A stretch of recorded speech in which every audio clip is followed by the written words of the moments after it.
শ্রীকৃষ্ণ পরমহংসদেব বলেছিলেন, কি বলেছিলেন? ধর্ম মানে ধারণ।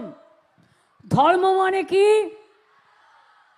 ধর্ম মানে মানবতা, ধর্ম মানে পবিত্রতা, ধর্ম মানে বিদ্বেষ নয়, ধর্ম মানে শান্তি।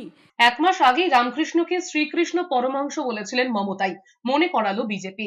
বৃহস্পতিবার বিকেলে বিজেপির মুখপাত্র অমিত মাল্লব্য মমতা বন্দ্যোপাধ্যায়ের উদ্দেশ্যে সোশ্যাল মিডিয়ায় লিখেছেন, আপনার অজ্ঞানতা দেখে আমরাও স্তম্ভিত। তারপরে তিনি লিখেছেন, সারা বিশ্বে শ্রদ্ধার পাত্র শ্রী শ্রী রামকৃষ্ণ পরমহংসদেবের জন্মতিথিতে তার প্রতি শ্রদ্ধা জানাতে তাকে স্বামী রামকৃষ্ণ পরমহংসজি সম্বোধন করেছেন প্রধানমন্ত্রী। এক্ষেত্রে স্বামী শব্দের ব্যবহারের সঙ্গে রামকৃষ্ণ মিশনের সন্ন্যাসীদের নামের আগে ব্যবহৃত স্বামী উপাধির কোনো সম্পর্ক নেই।